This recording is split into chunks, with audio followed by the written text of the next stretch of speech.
Living in a World Without You was the last song we wrote for the album. And this song kind of changed the whole course of the album because it's very different from the other songs. It's a more of an electronic vibe than a normal rock song. And also this song influenced the other songs in the final mixing of the album. And about the lyrics are about something horrible that happened in the world at the time we were writing the song. But I don't really want to be talking about it too much. I want people to find their own meanings from the lyric when they listen to it.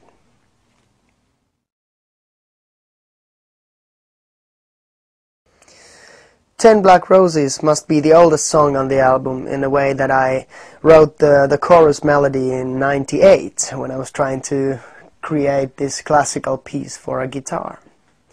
And actually a lot of the ideas, they take years to develop and find their places in our music. And this lyric is about a very special bond between two people. There's a girl who loves black roses, and there's only one guy who knows about that, and sometimes he's sending them to this girl.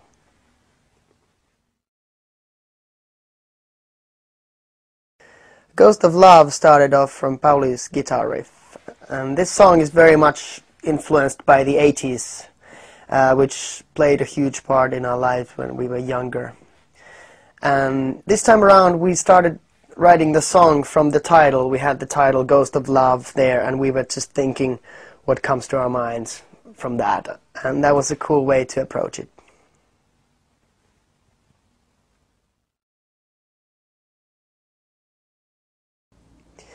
"Justify" was the first song we wrote for the album. This song has a weird, sad but positive feeling to it. Funny how the first demo sounds almost exactly like the last version of it. These lyrics are about my personal experiences, like the line, "I should go and find myself before I go and ruin someone else."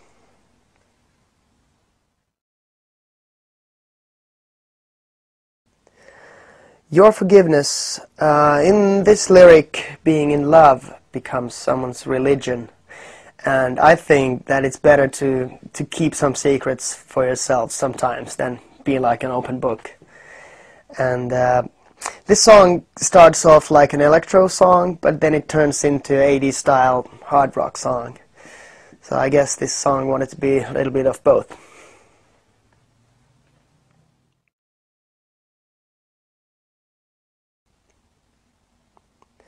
"Run to You." We got the idea for the chorus on a rooftop in LA, watching the sunset with Pauli, and the funny thing is that the melody is very Finnish, and I don't know what happened there that night, but I guess we were kind of homesick or something.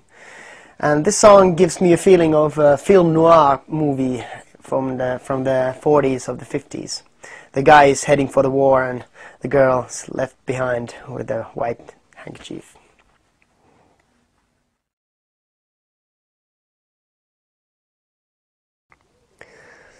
"You Got It Wrong" is perhaps the rockiest song on the album. It has a furious guitar riff and a lot of rhythm throughout the whole song. And this song has a pretty bitter lyric. It's about this orphan person who feels that he's been betrayed and used.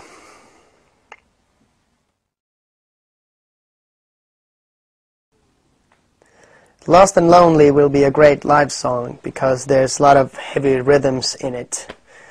And this song also reminds me of last summer of a place called Folegandros, a little island in Greece, where we wrote most of the songs for the album. And in the end of the song, there's a little instrumental Metallica tribute.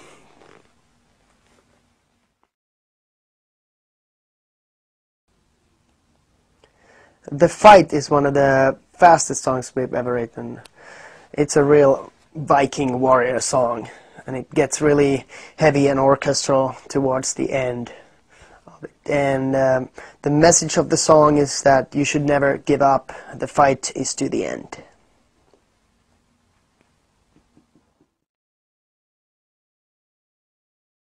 Dangerous Kind reminds me of the old Rasmus. It's kind of a groovy song. It's very different from the others on the album, and also it reminded me of a song we did in the past called Man in the Street, and that was kind of the time we were doing more this funkier stuff.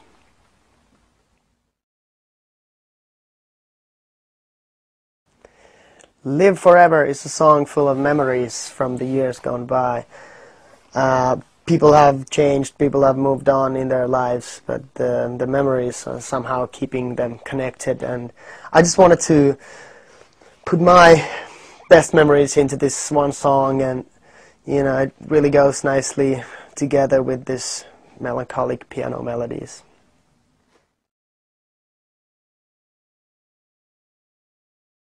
Black Roses is our 7th album, and a lot of people might think that it's the 3rd, but it's not. It's the 7th album. And the first working title for the album was Death Pop, and we came up with this word by listening to the first demos and the direction they were leading us at that time. There's been a quite big change from the last album in the way that some of the songs have become a little more electronic, little synthetic perhaps, but still being moody and dark at the same time. Perhaps even moodier and darker than before. The album took about a year and a half to finish because new, better songs just kept coming all the time and we couldn't stop writing. And last summer we spent a couple of weeks on a tiny little island called Folegandros. It's in Greece, with the producer Desmond Child, who produced the album, and it was really great time because that was a very small island and very quiet, peaceful, almost little spiritual feeling. I read this book that I got from Desmond Child that was made for movie script writers.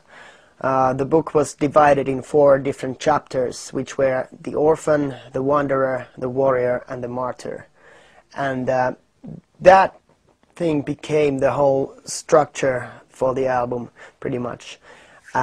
This structure has been used in a lot of legendary films like Star Wars, E.T., Titanic, and sort of that thing gave the guidelines for the whole album. We started to write songs for each category, creating a storyline around it. And the story is about this boy and a girl and their journey through life. And between them there's a special bond. They keep sending each other black roses, and that's their speciality. And that's obviously where we got the name Black Roses. And this was very inspiring approach to start writing songs this way. Working with the producer Desmond Child was really a dream come true, because I've been a big fan of his songs since I was a little boy, and I still am. So once I got an email from him that he would love to work with us, I was really, really happy. And the fact that he's almost 20 years older than I am is something that it's amazing, because it feels like, you know, we're just like the same age and everything's like very perfect working with him. This album was written and recorded around the world pretty much, in Nashville, in LA, Helsinki, Singapore, Berlin, a lot of places, Folegandros, Berlin, I said it before. And I think that gave some special character for all the songs.